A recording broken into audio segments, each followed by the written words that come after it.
Dr. Xylax 427 adjusted his sensory appendages for the 12th time that morning, a nervous habit he had developed during his 3 decades as the Galactic Federation's foremost xenobiologist. His sleek, silvery scales reflected the sterile light of the research station Galactic Dawn, orbiting a tranquil moon in the Vega system. Yet, tranquility was in short supply today. "Begin log entry," Xylax announced, his voice measured but betraying a faint edge of unease. "Galactic Standard, date 6542.89. I, Dr. Xylax 427, Chief Xenobiologist of Galactic Dawn, am overseeing the first-ever educational exchange program between the Federation and the human species. Against my better judgment, this includes the presence of human juveniles. I anticipate challenges." Xylax turned toward the viewport, where a shuttle docked with a hiss of pressurized air. Moments later, the humans emerged, 3 adults and 24 children, their faces glowing with excitement. The adults exchanged polite greetings with the alien researchers, but the children wasted no time in bounding into the station's main corridor. The problem, Xylax noted immediately, was zero gravity. "Dr. Xylax," called one of the adult human supervisors, a cheerful man named Torres. "We're so grateful for this opportunity. The kids are thrilled to be here." Xylax's sensory appendages twitched as he watched a small boy named Ethan perform an impromptu somersault mid-air. "Your enthusiasm is noted, Mr. Torres," Xylax replied, carefully neutral. "Though I must inquire, have your juveniles been adequately prepared for the unique conditions of zero-gravity environments?" "Oh, they'll adapt," Torres said with a grin. "Kids are like that. You'll see." Before Xylax could respond, a loud whoop echoed through the corridor. He turned just in time to see 2 children, one of whom was the aforementioned Ethan, ricochet off the walls like sentient pinballs. "I see," Xylax murmured, his scales shifting to a faintly distressed shade of lavender. As the day progressed, Xylax began to understand the depth of his predicament. The juveniles treated the station not as a state-of-the-art research facility, but as a playground. Within hours, they had discovered the joy of zero-gravity cartwheels, reprogrammed a maintenance drone to deliver snacks, and established what they called the Zero-G Olympics. "Observation log," Xylax dictated, his tone tight. "Subject Ethan appears to have an intuitive grasp of momentum conservation, demonstrated by his ability to perform consecutive backflips using minimal propulsion. However, his behavior lacks decorum." In the corner of his vision, another child named Mason floated serenely past, spinning a Rubik's Cube in one hand while sipping from a spherical juice container. "Dr. Xylax," interrupted his assistant, a spindly crystalline being named to clear. "The juveniles have bypassed the gravity field in Lab 7. Again." Xylax pinched the base of his appendages in exasperation. "Seal the lab and initiate containment protocols in Corridor B. We must regain control." Despite their best efforts, chaos reigned. The children moved as if the station were their personal domain, their laughter echoing through the halls. To the alien researchers, every giggle sounded like a harbinger of disaster. "Dr. Xylax, look!" called a human boy named Leo, waving a contraption he'd built from spare parts. "I made a zero-gravity slingshot." "Fascinating," Xylax said, though his scales now shimmered a shade of deep purple, an unmistakable signal of distress. "Please refrain from testing it indoors." Leo grinned. "Don't worry, I'll aim for the airlock." "Do not aim for the airlock," Xylax snapped, his tone losing its professional veneer. By the end of the day, the research team was in disarray. Teclear had retreated to the supply closet, muttering calculations under their breath. The station's artificial intelligence, ALI-9, issued repeated warnings about unauthorized access to maintenance systems, and Dr. Xylax, once the picture of composure, recorded his final log of the day in a tone bordering on hysteria. Final observation: human juveniles exhibit behavior that defies logical categorization. Their capacity for adaptation in zero gravity is matched only by their capacity for chaos. Recommendation: revisit policy regarding human educational exchanges, urgently. As Xylax sealed his log, A faint thud echoed behind him. He turned to see 3 children drifting through the corridor, each wearing makeshift capes fashioned from lab coats. "Hey, Dr. Zylax," one of them said with a cheeky grin. "Want to play space tag?" "No," Zylax replied, deadpan. "No, I do not." The children burst into laughter, propelling themselves down the corridor with uncanny precision. Zylax watched them go, a mix of dread and reluctant admiration stirring within him. Somewhere deep in his sensory appendages, he knew this was only the beginning. Dr. Zylax 427's scales rippled with a shimmering pink hue, a sign of mild irritation that threatened to deepen into outright alarm. The day had barely begun, yet the human juveniles had already managed to recalibrate the station's oxygen flow for what they described as maximum aerodynamics. He had just finished a stern lecture on the dangers of tampering with critical systems when a message from his assistant, Teclear, arrived on his communicator. "Doctor, Zylax," Teclear's voice crackled, trembling slightly. "There's been an incident in the cafeteria. It involves the humans." Zylax sighed, already bracing for the worst. "What kind of incident?" A loud crash punctuated the silence, followed by a chorus of whoops and laughter. Teclear's voice dropped to a whisper. "You'd better come see for yourself." Moments later, Zylax floated into the station's cafeteria, and his sensory appendages stiffened in disbelief. The air was a kaleidoscope of color and chaos. Spherical globs of pudding floated lazily in zero gravity, forming a surreal galaxy of pink, yellow, and chocolate brown. Shreds of lettuce drifted like cosmic debris, and the occasional rogue meatball spun slowly through the air. In the center of it all was Ethan, holding what appeared to be a makeshift spoon catapult. He grinned triumphantly as a perfectly launched glob of mashed potatoes arced through the room, splattering against a wall with an audible splat. "Bullseye!" Ethan cheered.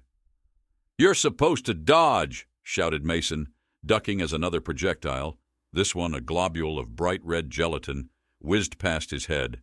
Zylax's scales flushed an iridescent green, signaling his rising panic. "What is the meaning of this chaos?" he bellowed, his voice cutting through the laughter. The children froze mid-motion, their faces a mixture of guilt and excitement. Ethan turned sheepishly, still holding the spoon catapult. We're testing Newton's third law?" "Newton's third law?" Zylax repeated, his mandibles clicking in frustration. "This is not an experiment, this is—" He gestured helplessly at the floating debris. "Culinary warfare." "It's kind of both," Mason offered, attempting to catch a floating carrot stick with his mouth. He missed. Before Zylax could launch into a tirade about the sanctity of research stations, a rogue glob of pudding splattered against his shoulder. His sensory appendages trembled as the children erupted into laughter. "My apologies, Doctor." "Zylax," Teclear said nervously, emerging from behind an overturned table.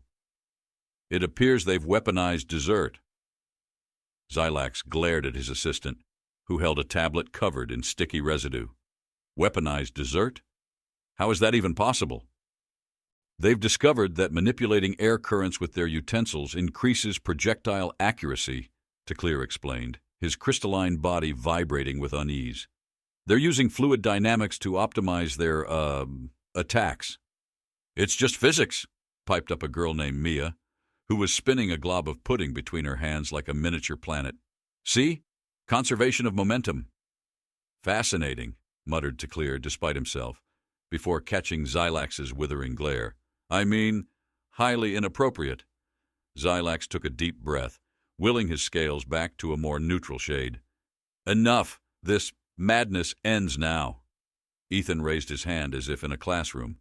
"Does that mean the food fight is over, or—" "Yes!" Zylax snapped. "The food fight is over!" The children groaned in unison, but Zylax was already pulling up his communicator. "Alley 9, initiate cleanup protocols in the cafeteria." The station's artificial intelligence responded promptly. "Acknowledged, Dr. Zylax. Deploying maintenance drones." A small fleet of drones buzzed into the room, their mechanical arms extending to gather floating debris. The children watched with wide eyes as the machines began their work, suctioning globs of food into containment units with efficient precision. "That's so cool," Mason whispered, leaning closer to watch a drone capture a drifting noodle. "It's not meant to be cool," Zylax said sternly. "It's meant to restore order." "But look at how they use air pressure to steer," Ethan said, his voice filled with admiration. "I bet we could build something like that." "Absolutely not," Zylax said, his tone final. "No more building, no more modifying, and no more whatever this is." The children exchanged knowing looks, their excitement undiminished. Zylax sighed. The humans' insatiable curiosity was both their greatest strength and his greatest headache. By the time the cafeteria was clean, Zylax had retreated to his office to record a formal report. "Observation log," he began, his voice tight with suppressed frustration. "Human juveniles exhibit a troubling tendency to transform mundane activities into chaotic displays of ingenuity. Today, they weaponize nutritional supplements to demonstrate basic principles of physics. While their grasp of fluid dynamics is commendable, their methods are wholly inappropriate for a research station." He paused, rubbing his temples as he replayed the scene in his mind. "Recommendation: enforce stricter safety protocols and reconsider the inclusion of human juveniles in future exchange programs." A chime from his communicator interrupted his thoughts. "Dr. Zylax," Allie-9's voice announced, "the juveniles have relocated to the main corridor. Preliminary scans indicate they are constructing something." Zylax's sensory appendages drooped. "What now?" When he arrived at the main corridor, he found the children clustered around Ethan, who was holding up a blueprint drawn hastily on a cafeteria napkin. "Okay, if we combine the air vents with the cleaning drones, we can make a propulsion system for zero-gravity racing," he declared. "Racing?" Zylax echoed, his voice rising an octave. "On my station?" The children nodded enthusiastically, oblivious to his dismay. "Yeah, it'll be awesome." Before Zylax could protest, one of the children activated a cleaning drone, which immediately zoomed down the corridor with a satisfying whoosh. The others cheered, their laughter echoing off the walls. Zylax's scales shimmered a deep red. "Absolutely not. Racing is out of the question." "But it's educational," Mia argued. "We're learning about propulsion and velocity." "Then learn it in a classroom," Zylax retorted. "Not in my corridors." The children deflated slightly, but their mischievous grins remained. Zylax knew this wasn't the end of their antics. It never was. As the children dispersed, whispering about their next experiment, Zylax turned to Teclear. "Double the security on all maintenance systems," he ordered, "and lock down the air vents." "Understood, Doctor," Teclear said, though his voice lacked confidence. Zylax watched as the children floated away, their laughter fading into the distance. Despite his frustration, he couldn't help but marvel at their unrelenting curiosity. They didn't see obstacles, only opportunities. "Observation log," he murmured as he returned to his office. While human juveniles are undeniably chaotic, their ability to innovate under unconventional conditions is remarkable. However, their methods remain highly disruptive. Further study is required, from a safe distance. The main corridor of the galactic dawn hummed with a deceptive calm, but Dr. Zylax 427 knew better than to trust the stillness. His sensory appendages twitched as he reviewed Teclear's latest report, detailing the juvenile's peculiar fascination with the station's maintenance drones. He glanced at the corridor's security feed, half expecting chaos to erupt at any moment. "Dr. Zylax?" Teclear's voice crackled through the communicator, already tinged with alarm. "The juveniles have gathered in the main corridor again. I think you'd better see this." Zylax's scales flushed an iridescent green, mild exasperation tempered by resignation. "What are they doing this time?" Teclear hesitated. "It appears they've established a racing circuit." Zylax froze. "A racing circuit? Using what?" "Everything," Teclear replied grimly. "Maintenance drones, air vents, cafeteria trays, even a mop." Xylac's mandibles clicked in frustration as he hurried toward the scene, his mind racing with worst-case scenarios. When he arrived, the sight before him was both baffling and infuriating. The juveniles had transformed the once pristine corridor into a makeshift racetrack, complete with improvised start and finish lines. Ethan stood at the starting line, perched atop a modified maintenance drone like a triumphant pilot. "All right, racers," Ethan announced, his voice echoing through the corridor. "Remember the rules. No crashing into the walls, no pushing, and first to the finish line wins bragging rights." "And extra dessert rations," Mason added, holding a makeshift flag crafted from a cafeteria napkin. "Dessert rations?" Xylax repeated, his voice rising in disbelief. "Where did you even get those?" Ethan turned with an innocent grin. "From the last food fight. Waste not, want not, right?" "Absolutely not," Xylax snapped, his scales flushing a deep crimson. "This is a research station, not an amusement park. Dismantle this absurd contraption immediately." Ethan frowned but didn't budge from his drone. "Come on, Dr. Xylax. It's just for fun. We're not hurting anyone." "Fun?" Xylax echoed, his mandibles clicking furiously. "You've hijacked maintenance equipment, tampered with air circulation systems, and endangered the structural integrity of this station." "It's called innovation," Mason chimed in, adjusting the air pressure on his own drone. "Isn't that what science is all about?" Xylax pinched the base of his appendages, willing himself to remain calm. "Science is about controlled experiments, not reckless antics." "But we're learning," Mia said, her voice earnest.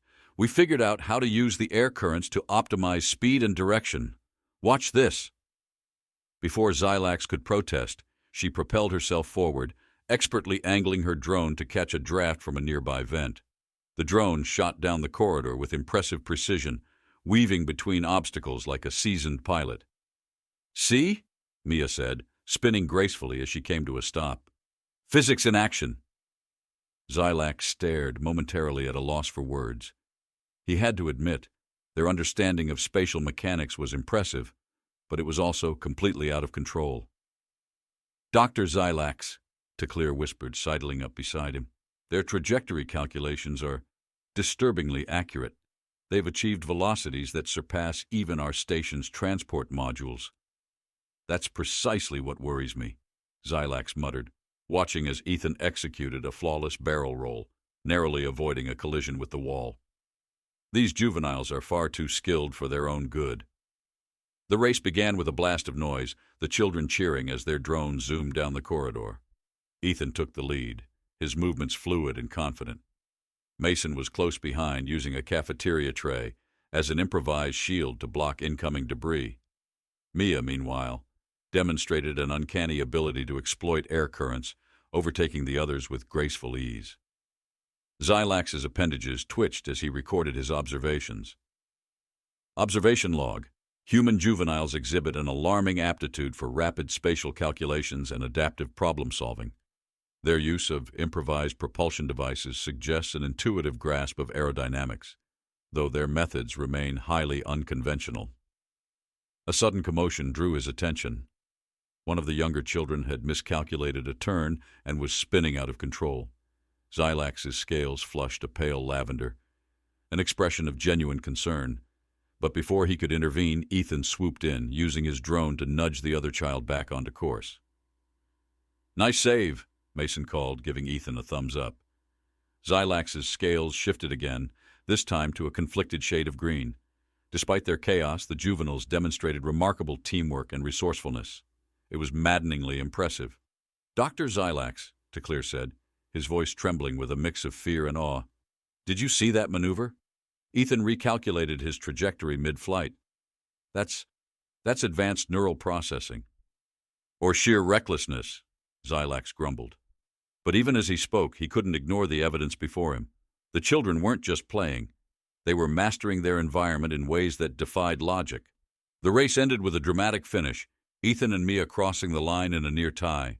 The corridor erupted into cheers and high fives, the children's laughter echoing off the walls.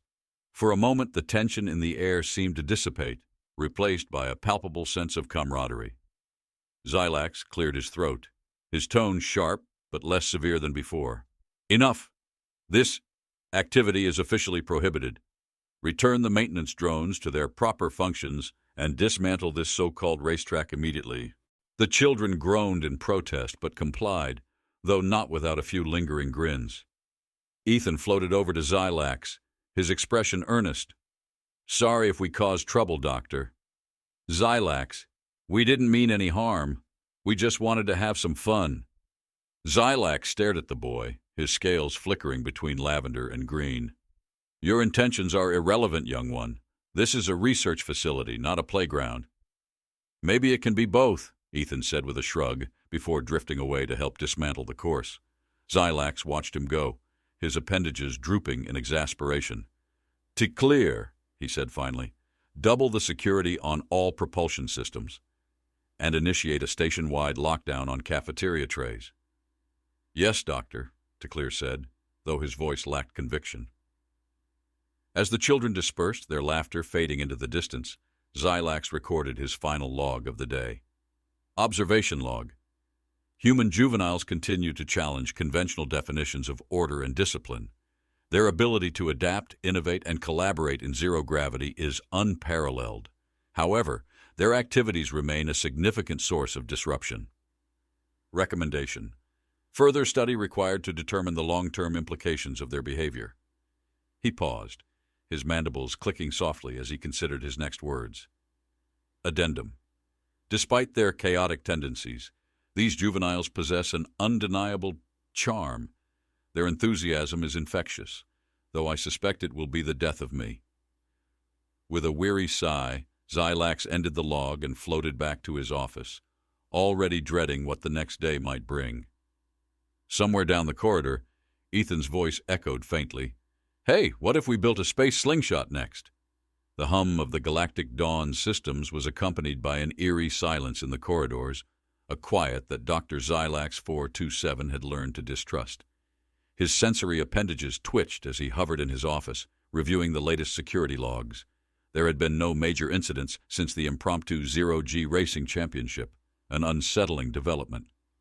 "Dr. Zylax," Teclear's voice buzzed through the communicator, tinged with a nervous tremor. We have another situation." Zylax groaned, his scales flushing a dull lavender. "What now?" "It's the exercise bay," Teclear replied. "The juveniles have repurposed it into some kind of performance arena." "What kind of performance?" Zylax demanded, already floating toward the source of the commotion. Teclear hesitated. "They're calling it Space Dance Revolution." The doors to the exercise bay slid open with a soft hiss, and Zylax was immediately bombarded by an explosion of music, laughter, and chaos. The overhead lights pulsed rhythmically, casting colorful beams across the room. Resistance bands stretched and recoiled in synchronized arcs as the children swung, flipped, and spun with astonishing grace. The entire scene resembled a zero-gravity ballet, choreographed to an Earth song with an infectious beat. Ethan floated at the center of it all, his movements fluid and precise. "All right, everyone, remember your positions for the chorus," he called out, his voice brimming with excitement. Mia somersaulted through the air, using a resistance band as a makeshift springboard. "Got it, Ethan? Let's nail this next move." Zylax's scales flushed crimson as he took in the spectacle. "What is the meaning of this?" he bellowed, his voice cutting through the music. The children froze mid-spin, their wide eyes turning toward him.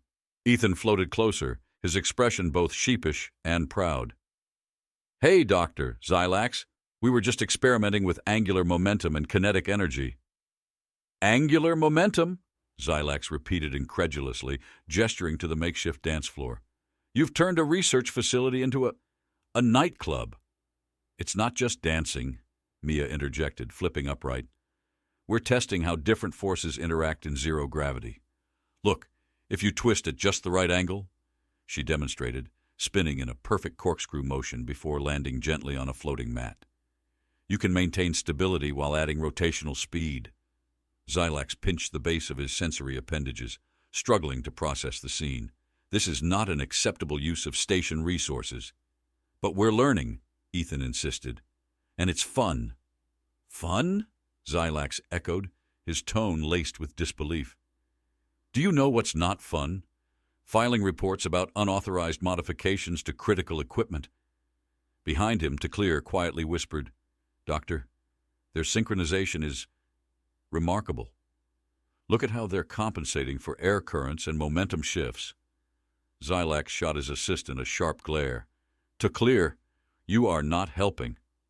The children resumed their movements, albeit more hesitantly. Mia reached for a resistance band and began demonstrating a new maneuver to the younger children, her voice brimming with enthusiasm. "Okay, so if you anchor here and pull just enough tension, you can swing like this." With a burst of energy, she propelled herself across the room, executing a mid-air flip before landing gracefully. The younger children erupted into cheers, eagerly mimicking her technique. Zylax's scales shifted to a conflicted green. "How are they even doing this?" he muttered under his breath. "Their precision is unnatural." "It's called practice," Ethan said, overhearing him. "Humans get better the more we try stuff. You should join us, Doctor. Zylax, it's great exercise." "Join you?" Zylax repeated, scandalized. "I would sooner eject myself into a black hole." The children laughed, their joy uncontainable. One of the younger boys, Malik, grinned and said, "Come on, Doctor. Don't be scared. We can teach you the easy moves." "I am not scared," Zylax snapped, his mandibles clicking defensively. "I am appalled." "Suit yourself," Ethan said with a shrug, before turning back to the group.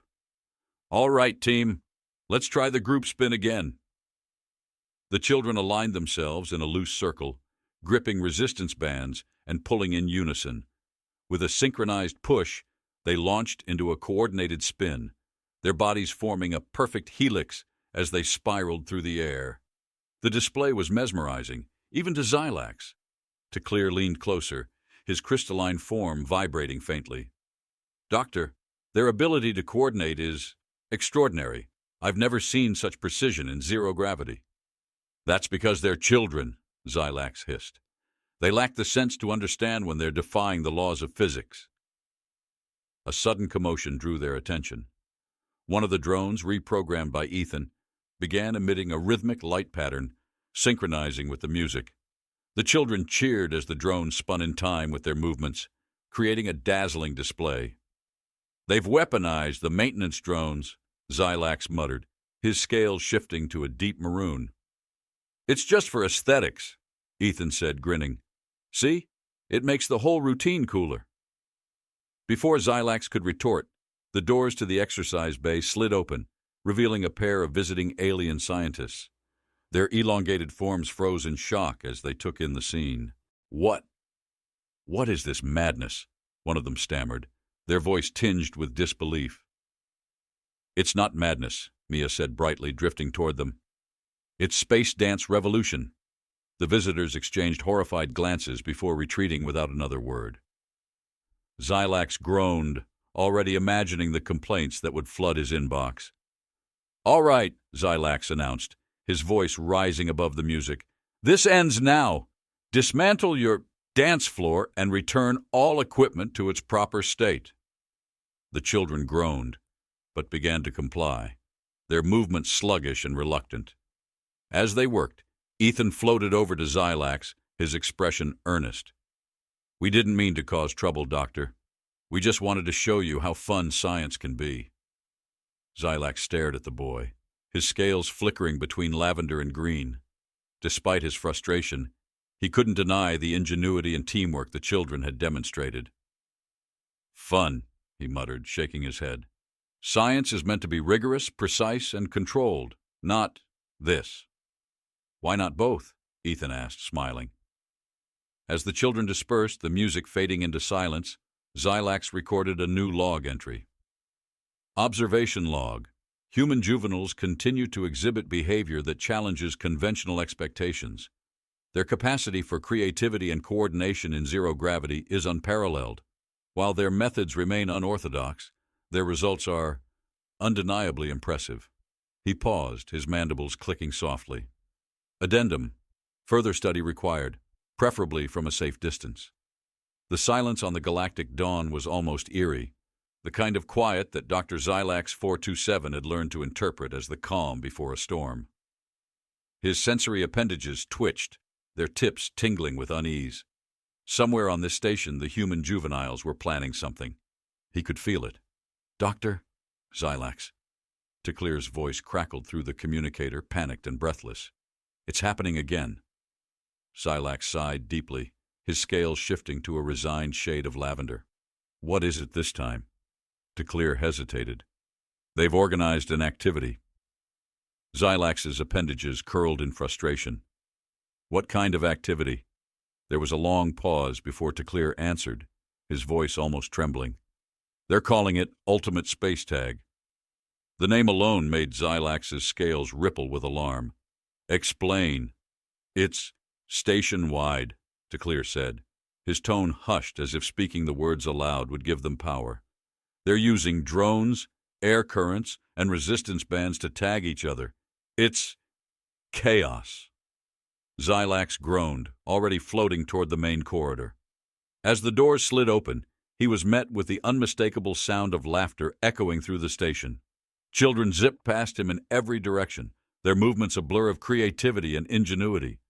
Ethan soared above, his body angled for maximum propulsion as he reached for a younger child drifting just out of his grasp. "Gotcha!" Ethan shouted triumphantly, tapping the child's shoulder. "You're it!" The tagged child squealed in delight, flipping mid-air to change direction as he chased his nearest target. Resistance bands acted as slingshots, drones hummed as impromptu mounts, and every air vent seemed to have been recalibrated to aid the game. "This is unacceptable," Zylax bellowed, his voice rising above the cacophony. "Halt this madness at once." Ethan slowed to a stop, his face flushed with excitement. "Oh, hey, Dr. Zylax. You want to join? We've got room for another player." "Join?" Zylax repeated, his mandibles clicking in disbelief. "This is not a game. It's anarchy." "It's strategy," Mia corrected, appearing from behind a bulkhead with a playful grin. "We've mapped out the entire station and figured out the best spots for cover and propulsion. Watch this."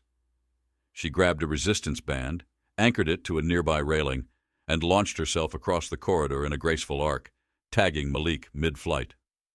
"Impressive," Teclear muttered, hovering beside Zylax. "Their calculations are disturbingly accurate." "Disturbingly disruptive," Zylax snapped, his scales deepening to a frustrated maroon. "This station is not a playground." "But it could be," Ethan said earnestly, floating closer. "We're learning so much about how things move in zero gravity. Isn't that what science is all about?" Zylax opened his mandibles to respond, but before he could speak, a loud whoop echoed from the far end of the corridor. One of the younger children had reprogrammed a drone to emit flashing lights and cheerful music, creating a mobile distraction for the game. The children cheered, diving and spinning around the drone in a display of synchronized chaos. "This," Zylax gestured helplessly at the scene before him, "this defies every principle of order." "Not really," Mia said, drifting over. "We've got rules, teamwork, and strategy. It's just fun science." "Fun science," Zylax repeated, his tone dripping with skepticism. "There is no such thing," Ethan grinned. "Maybe you just haven't tried it." Before Zylax could argue, a particularly ambitious move caught his attention. Malik used an air vent to propel himself upward, tagging another child mid-spin while launching himself toward the ceiling. The maneuver was so seamless, so instinctive, that Zylax's mandibles clicked in reluctant admiration. "They're adapting," Teclear said quietly, his crystalline body vibrating with awe. "Every movement is more efficient than the last. It's as if they're evolving in real time." Zylax frowned, watching as the children continued their game. Despite the chaos, there was an undeniable brilliance to their actions. Each movement was calculated, each decision precise. They weren't just playing, they were innovating. "Dr. Zylax," Teclear said, his voice tinged with hesitation. "Could it be that this is how they learn?" Zylax's scales shimmered a conflicted green. "Learning through chaos? It's unthinkable." "Not if you're human," Ethan interjected, overhearing them. "We don't just follow the rules. We make new ones." Zylax stared at the boy, his appendages curling in thought. Could it be true? Was their so-called play not a rejection of order, but a redefinition of it? The game continued to escalate, reaching a fever pitch as the children pushed their creativity to its limits. Ethan and Mia worked together to set up an elaborate chain reaction using air currents and drones, creating a domino effect that allowed their team to tag multiple players at once. The laughter that followed was infectious, echoing through the station like a melody. Zylax felt something shift within him. For weeks, he had fought to impose order on the juveniles, to enforce the rigid structure of the Federation. But now, watching them soar through the corridors with unbridled joy, he realized something profound. They weren't defying the rules, they were rewriting them. "Observation log," Zylax murmured, his tone softer than before. Human juveniles exhibit a remarkable capacity for innovation and adaptation. Their methods, while unconventional, demonstrate an intuitive understanding of complex principles. Recommendation: further study required. He paused, his mandibles clicking thoughtfully. Addendum: perhaps there is merit in their approach. The children eventually slowed, their energy spent but their spirits high. Ethan floated over to Zylax, his face glowing with pride. "So, what do you think, Doctor? Pretty cool, huh?" Zylax regarded him for a long moment, his scales flickering between lavender and green. Finally he sighed. "It is.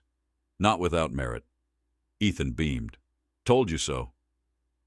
As the children began cleaning up, Zylax recorded one final log.